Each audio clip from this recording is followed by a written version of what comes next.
आए हैं, लेकिन दो चार अंतर सुनना और आनंद लेना। पहला अंतर, माइक के सामने अपन बोल सकते हैं, माइक के सामने नहीं बोल सकते, पहला अंतर। दूसरा, माइक एक साथ 8-10 लगा सकते हैं, माइक में ऐसी कोई सुविधा नहीं।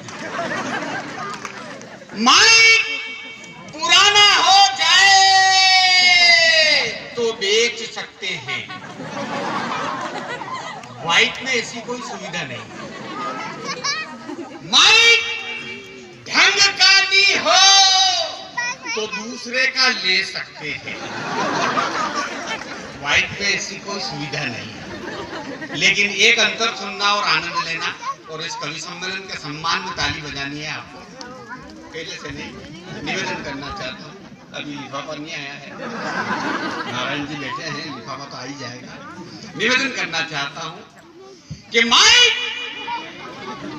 जब बिगड़ता है तो बंद हो जाता है, और माइक जब बिगड़ती है तो शुरू हो जाती है, शुरू हो जाती है, शुरू हो जाती है, शुरू हो जाती है।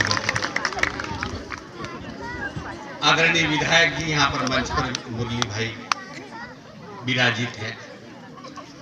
आइए मित्रों, 4 पंक्तियों से कवि सम्मेलन की शुरुआत करना चाहता हूँ। एक बार एक आदमी आया मेरे पास, बोले मेरे 5 बच्चों के नाम तो आपने रख दिए, 2 रूम में उनके भी रखने, उन सब के पीछे धर धर आना चाहिए। मैंने कहा बिल्कुल धर धर आ जाएगा, पहले तो उन 5 के नाम बता, तो मैं तेरे को 2 के नाम बताऊं। उसने कहा पहले का गिरधर, दूसरे का चक्रधर, तीसरे का धरणीधर, चौथे का मुरलीधर, 5वें का लीलाधर। मैंने कहा 6वें का रख दे इधर, 7वें का रख दे उधर, 8वां हो तो आने ही मत, अब सुधर क्या घर।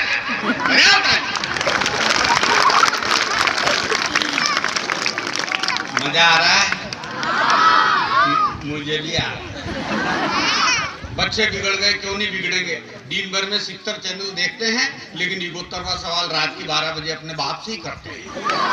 एक दिन मेरे बच्चे ने मुझसे पूछ लिया, पापा आपकी शादी किससे हुई? मैंने कहा बेवकूफ, ये तेरे प्रश्न करने का तरीका है कि मेरी शादी किससे हुई?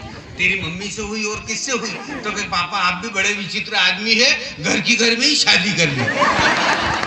मेरा बच्चा पढ़ने में बड़ा ढीठ है। मैंने कहा बेवकूफ, तेरी उम्र में लाल बहादुर शास्त्री थे, चाहे नदी आ रही हो, बाढ़ आ रही हो, पुल आ रही हो, लेकिन फिर भी उसमें छलांग लगाकर स्कूल में पहुंचते तो देश के प्रधानमंत्री हुए। उसने कहा पापा रहने दो, आपकी उम्र में भगत सिंह फांसी पे लटक गया था, आप अभी तक यहाँ क्या कर। एक दिन मैं, मेरी पत्नी, मेरे 4 साल का बच्चा, हम फिल्म देख रहे थे, रात की 12 बज रही थी। फिल्म आ रही थी शोले।